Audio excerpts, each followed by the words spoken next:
रूपमणी जी जब रोटी बना रही थी कि तभी किसी ने दरवाजे की बेल बजाई। बेचारी रूपमणी रसोई घर में अपने हाथों में लगे आटे से भरे हाथों के धोने तक लगातार दरवाजे की कुंडी बज रही थी। वो लगातार बोल रही थी, थोड़ा रुको, मैं आ रही हूँ। अब इस उम्र में वह भाग कर जा भी नहीं सकती दरवाज़ा खोलने के लिए। जैसे ही उसने दरवाज़ा खोला और सामने देखा तो उसकी बेटी नेहा दरवाजे के बाहर खड़ी थी। तब उसे आश्चर्य हुआ कि कुछ बताया भी नहीं, मैंने भी नहीं बुलाया तो नेहा अचानक कैसे आ गई। अपनी बेटी को देखकर रूपमणी बोली, आने से पहले बताना तो चाहिए था। अकेले ही आई हो क्या? जमाई जी और बच्चे कहाँ हैं?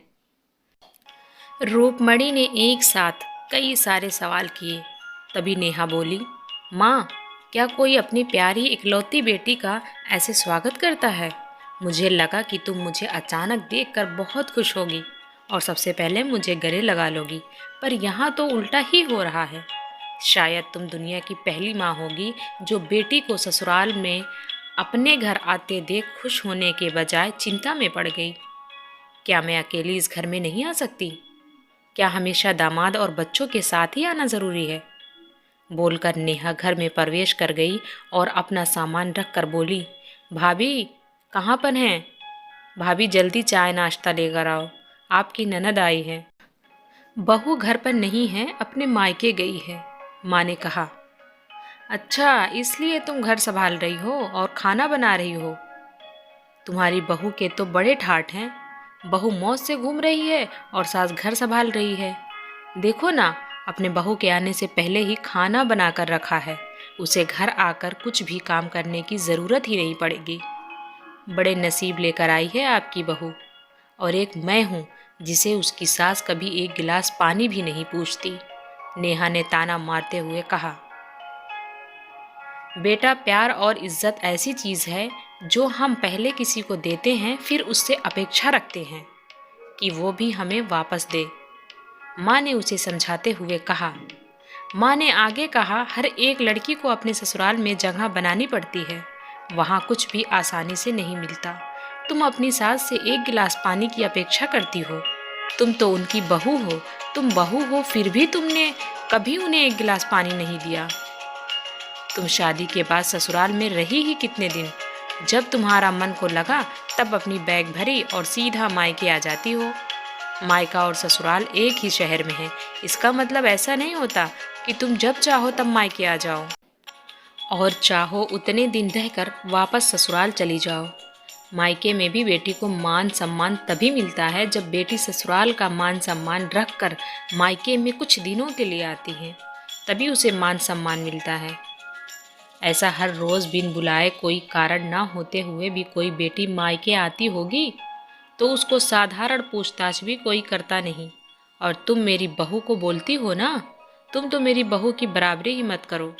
वो कभी भी बुलाए बिना अपने मायके नहीं जाती है, और गई भी तो वहाँ की कोई भी बात में वह कुछ बोलती नहीं।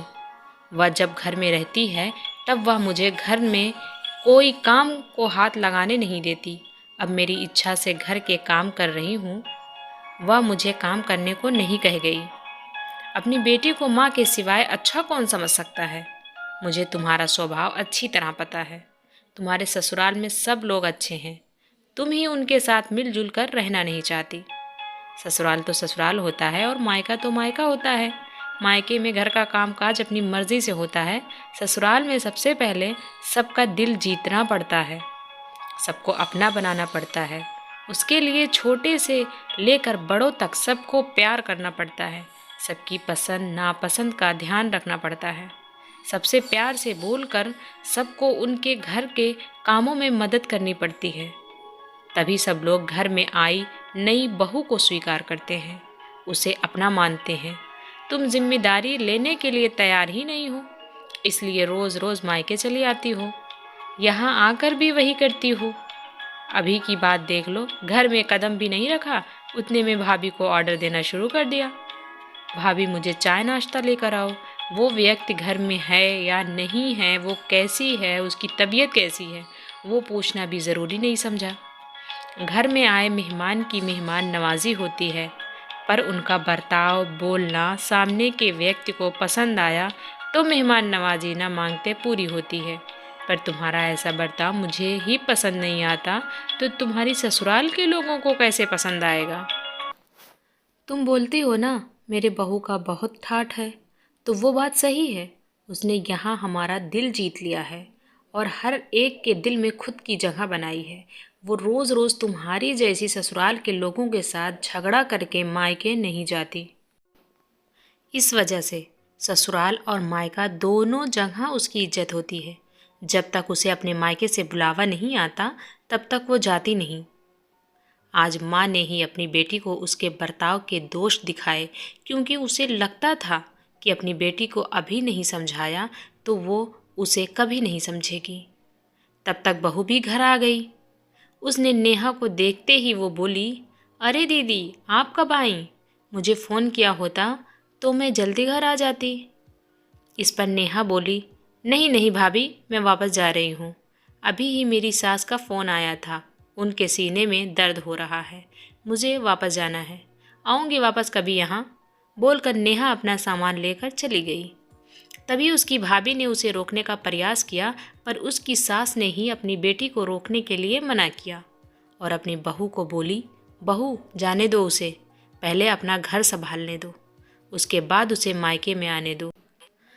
तुम भी किसी के नहीं बुलाने पर तुम्हारे मायके जाती हो क्या? तभी बहू भी समझ गई कि सास ने उनकी बेटी को जीवन का पाठ पढ़ाया। काफ़ी महीने हो गए नेहा का फ़ोन नहीं आया था। वो खुद भी मायके नहीं आई, इसलिए उसकी माँ ने उसे फ़ोन किया। शुरुआत में किसी ने भी फ़ोन नहीं उठाया, फिर थोड़ी देर बाद फ़ोन किया तो फ़ोन उठाया, लेकिन नेहा ने नहीं, उसकी सास ने उठाया। तभी उन्होंने उनकी तबीयत का पूछा, फिर दोनों की बातें शुरू हुई। तभी बीच में ही नेहा की सास ने उनकी माँ को धन्यवाद किया।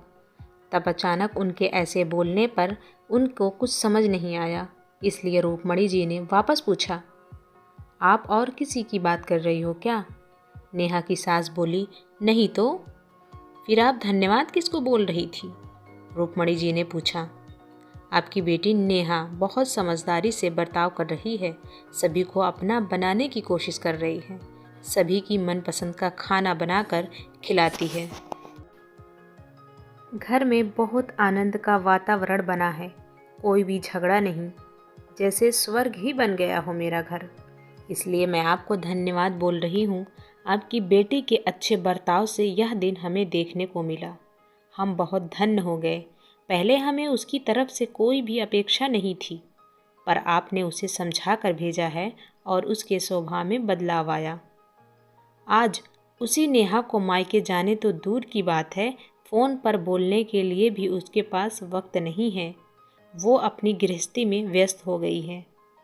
दोस्तों, सभी माँओं ने अगर अपनी बेटियों को ऐसा समझाया और उनके समझ में आ गया तो किसी भी घर में झगड़ा होगा ही नहीं और कोई भी घर टूटेगा नहीं।